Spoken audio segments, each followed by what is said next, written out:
Hi everyone, this is Neha and welcome to new video. Today we are going to talk about very important topic which is how to develop writing in our kids.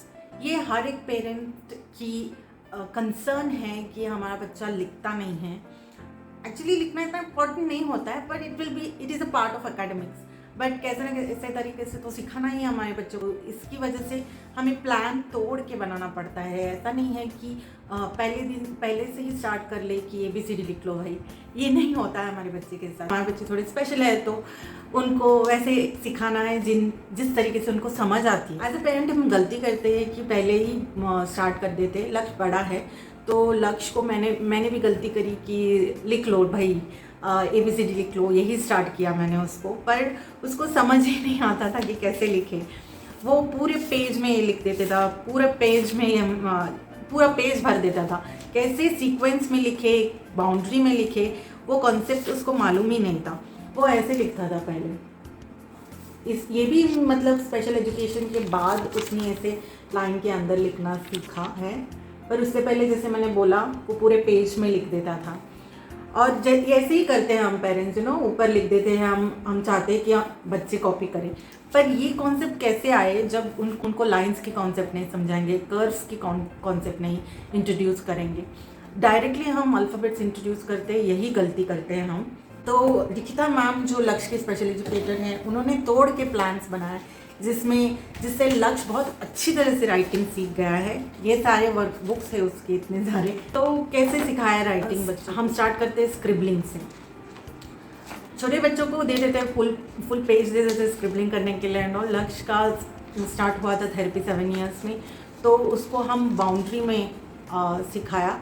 जैसे कि ice cream sticks लगाया in the shape of triangle और rectangle. ऐसे करके हमने उसको scribbling boundary में scribble करना सिखाया. Then we started introducing him lines भी कैसे. फर्स्ट फुल फ्लेज में सिंपल तरीका जहाँ पे सिंगल पेज रहता है and you have to draw the line, trace the line, standing line, sleeping line.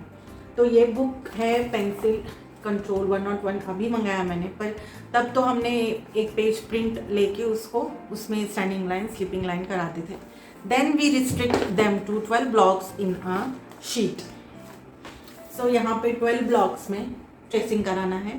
Standing line, sleeping line, slant line, C curve, U curve, उल्टा C, उल्टा U, ये सब कराना है.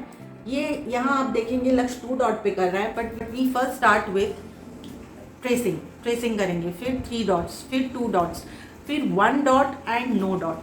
नो डॉट में क्या होता है, हम ऊपर स्टैंडिंग लाइन लिखेंगे, he has to see and copy.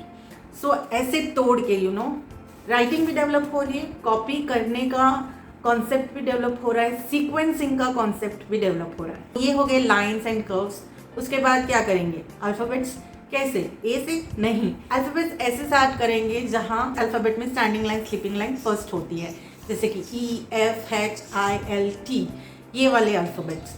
जैसे लक्ष्य को लिखते टाइम भी बोलती हूँ कि ई में कितना है, एक स्टैंडिंग लाइन है, 3 स्लीपिंग लाइन है. तो ही इजीली अंडरस्टैंड्स नाउ, वो लिख देता है. तो ऐसे तोड़ के करने से मैथ्स में जैसे सोल्यूशन स्टेप बाय स्टेप जाके क्लास में सोल्यूशन आता था. तो ऐसा है, ये कॉन्सेप्ट नॉर्मल बच्चों को भी अप्लाई कर सकते हैं, क्योंकि ये ऐसे करने से राइटिंग कॉन्सेप्ट कंक्रीट तरीके से उनके ब्रेन में फिक्स हो जाएगी. ये सब करते करते पैरेलली कुछ एक्टिविटीज़ चलती रहती है जिनसे उनकी फाइन मोटर स्किल्स इंप्रूव करने के लिए किया जाता है. फाइन मोटर मतलब ये वाली हड्डियों में ताकत लाने में. तो ये वाली हड्डियों में ताकत आती है तो होल्डिंग भी अच्छी हो जाती है. तो वो कौन सी एक्टिविटीज़ है, जैसे कि इंडेक्स फिंगर इम्प्रेशन कराते, थंब इम्प्रेशन कराते, बिंदी पेस्टिंग कराते. और ये भी ऐसे तोड़ के ही कराते हैं. फर्स्ट 12 बॉक्स बनाते हैं जिसमें डॉट्स लगाते हैं, उसमें बिंदी पेस्ट करो, नहीं तो इंडेक्स फिंगर इम्प्रेशन करो, स्टैम्पिंग करो. स्टैम्पिंग हम पोटैटो से कराते थे. फर्स्ट इतना बड़ा पोटैटो होल्ड करके स्टैम्प करना है. नेक्स्ट अभी लेडीज फिंगर जो रहता है उसमें स्टैम्प करते हैं. अच्छे से डिज़ाइन भी आ जाते हैं. तो ये सारी एक्टिविटीज़ बहुत हेल्प करती है और ये सब स्पेशल एजुकेशन से ही हुआ है. आप देख सकते हैं ये पोटैटो स्टैम्पिंग किया है लक्ष्य ने. 12 बॉक्स पहले उसको डॉट दे के ही कराते थे. ये है इंडेक्स फिंगर इम्प्रेशन. इसमें उनकी फिंगर स्ट्रेंथ बढ़ती है, होल्डिंग बढ़ती है. बिंदी पेस्टिंग में भी small to big to small. पहले बड़ी बड़ी बिंदी लेके पेस्ट करना है, फिर नेक्स्ट छोटी वाली बिंदी पेस्ट करनी है। ये भिंडी से उसने स्टैम्पिंग किया है, इट्स ब्यूटीफुल। तो ये पहले हम डॉट पे और ब्लॉक्स में करते हैं, फिर अगेन इट स्टैंड की लाइन पे करो, स्टैंडिंग लाइन पे करो, स्लीपिंग लाइन पे करो, देन स्लांट लाइन पे करो, स्टैम्पिंग करो, स्लांट लाइन पे इंडेक्स इम्प्रेशन करो। अभी फिलहाल में तो शेप्स में कर रहे हैं हम इंडेक्स फिंगर इम्प्रेशन और बिंदी पेस्टिंग। ये बहुत दिनों तक चलता है। जो लाइंस हम ट्रेसिंग कराते हैं, डॉट ज्वाइन करना कराते हैं, वो 15-15 दिन लगता है। बट जो इम्प्रेशन कर रहे हैं, बिंदी पेस्टिंग कर रहे हैं, ये ऑलमोस्ट 6 मंथ्स के ऊपर हो गया, क्योंकि उसकी होल्डिंग इम्प्रूव करने के लिए फाइन मोटर स्किल्स एक्टिविटीज़ करानी है। तो मैं ग्रिपर भी यूज़ करती हूँ अभी लक्ष्य को, क्योंकि उसकी होल्डिंग अच्छी नहीं थी। और हम क्रेयॉन्स भी यूज़ कर रहे हैं, ग्रिपर क्रेयॉन्स ऐसे वाले होल्डिंग इम्प्रूव करने के लिए। छोटे बच्चों को फाइबर कैसल के ही ऐसे वाले क्रेयॉन्स मिलते हैं। ये राउंड क्रेयॉन है और ये है ग्रास क्रेयॉन, ये राउंड ग्रास, और ये ग्रिपर क्रेयॉन, ये लास्ट वाला ही है जो हमने मंगाया है। तो ऐसे ही इम्प्रूव करना होता है। It's a very long journey to a writing. हम ओवरनाइट कुछ नहीं होता है। Yes, this is the stages like how we have developed writing. Parallelly एक और चीज़ चलती रहती है which is tracing, continue tracing. Continue tracing में बच्चे का कंसंट्रेशन बढ़ता है, फोकस बढ़ता है, और उसमें उसकी होल्डिंग कैपेसिटी बहुत देर तक पेंसिल होल्ड करनी है, कंटिन्यूसली होल्ड करनी है, वो भी बढ़ती है। तो ये भी पैरेलली चलती रहती है। जहाँ पे हम बॉक्स में वहाँ वो लिखाते रहते हैं, पैरेलली कंटिन्यू ट्रेसिंग भी करते रहते हैं। तो ये इतना बड़ा कॉन्सेप्ट है राइटिंग का। ऐसा नहीं है कि उठ गया एक दिन और बोल दिया चलो भाई राइटिंग करेंगे, तो बच्चे बिल्कुल नहीं करेंगे। इस तरीके से तोड़ के करेंगे तो अच्छी तरह से सीख जाएंगे हमारे बच्चे लिखना। तो एक और क्वेश्चन आता है, राइटिंग का कॉन्सेप्ट तो भाई ठीक है, ये अच्छा है, ये हम कराएंगे, पर हमारा बच्चा बैठता ही नहीं है राइटिंग करने के लिए। ये मेरा भी प्रॉब्लम था। पर हम गलती करते हैं कि हम बच्चे का 4 A's नहीं देखते। 4 A's क्या है?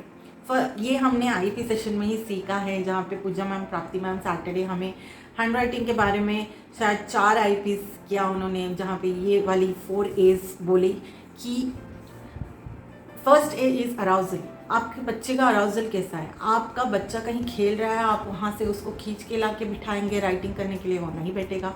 वो टीवी देख रहा है, वहाँ से खींच के ला के आप राइटिंग करने के लिए बिठाएंगे, वहाँ भी वो नहीं बैठेगा, क्योंकि वो डिफरेंट स्टेट ऑफ माइंड में है। वो कार्टून देखने के, एंटरटेनमेंट के माइंड में है, प्लेइंग के माइंड में है। वहाँ उसका अराउजल अच्छा है, राइटिंग में अराउजल नहीं है। तो आप वहाँ से यहाँ उसको शिफ्ट करेंगे तो वो लिखेगा ही नहीं।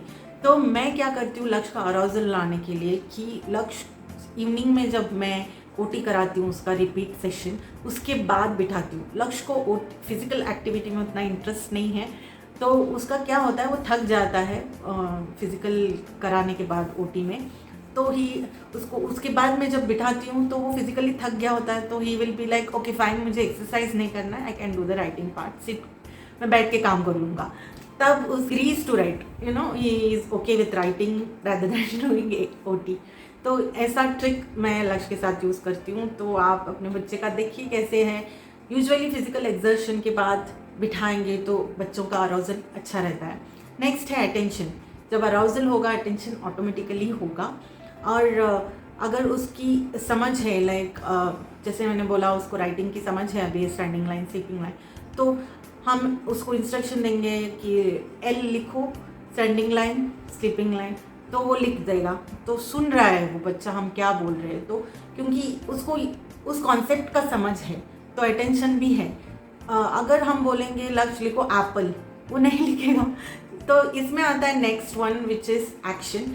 एक्शन में है एज अप्रोप्रिएट गोल देना, कि मैंने लिख दिया क्वेश्चन, भाई व्हाट इज़ योर नेम, मैं एक्सपेक्ट करूँ लक्ष्य लिखने के लिए नीचे माय नेम इज़ लक्ष्य, वो नहीं होगा। एज अप्रोप्रिएट गोल नहीं है वो। शायद मैं उसको अभी एप्पल ड्रॉ करके एप्पल ट्रेसिंग पे लगाऊंगी तो एप्पल ट्रेस कर देगा वो, पर एप्पल अपने आप से स्पेलिंग नहीं लिखेगा वो। This is not an age appropriate goal for लक्ष्य। मैं अगले स्टेप में उसको वो लेके जा सकती हूँ, पर अभी वो नहीं लिखेगा। He can trace that word Apple, but he will not right by himself Apple. तो आप अपने बच्चे के लिए एज अप्रोप्रिएट गोल सेट करिए। इतने बड़े गोल मत सेट करिए जो अचीव ही ना हो और आप भी डिसअपॉइंट हो जाए, बच्चे भी डिसअपॉइंट हो जाए। छोटे छोटे गोल सेट करिए और छोटे छोटे गोल्स की अचीवमेंट्स में खुशी भी सेलिब्रेट कीजिए, हाई फाई दीजिए बच्चे को, थम्स अप दीजिए, उसमें उसको राइटिंग में इंटरेस्ट भी आ जाएगा। You know the affect, last part which is an affect. आप जब वो एक्शन करेगा, लिख के दिखाया आपको, देन यू अप्रिशिएट देम, तो अफेक्ट अपने आप आ जाएगा बच्चे में कि भाई हाँ मैंने इतनी मेहनत करके लिखा है, तो मेरी मॉम खुश हो गई, मेरे पापा खुश हो गए, तो he will have that affect that कि मुझे फिर से ये करना है, यू नो मुझे राइटिंग में इंटरेस्ट लेना है। यहाँ पे मैं बताना चाहती हूँ कि इनिशियल स्टेजेस में मुझे लक्ष्य का हाथ पकड़ना पड़ता था। मतलब मैंने 1-1.5 महीने के लिए लक्ष्य का हाथ पकड़ के उसको राइटिंग कराया है, so that he would write in a boundary, join the points और ट्रेस द लाइन। सो अभी इंडिपेंडेंटली लक्ष्य लिख रहा है, पर इनिशियल स्टेजेस में मुझे उसका हाथ पकड़ना पड़ता था।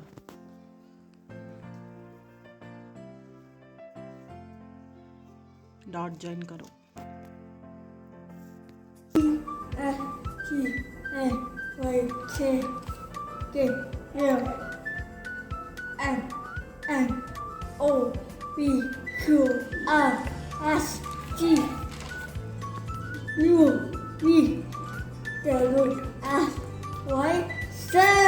High five.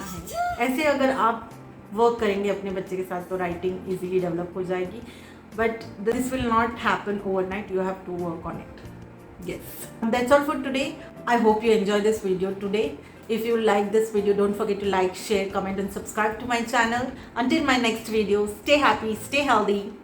Hakuna Matata.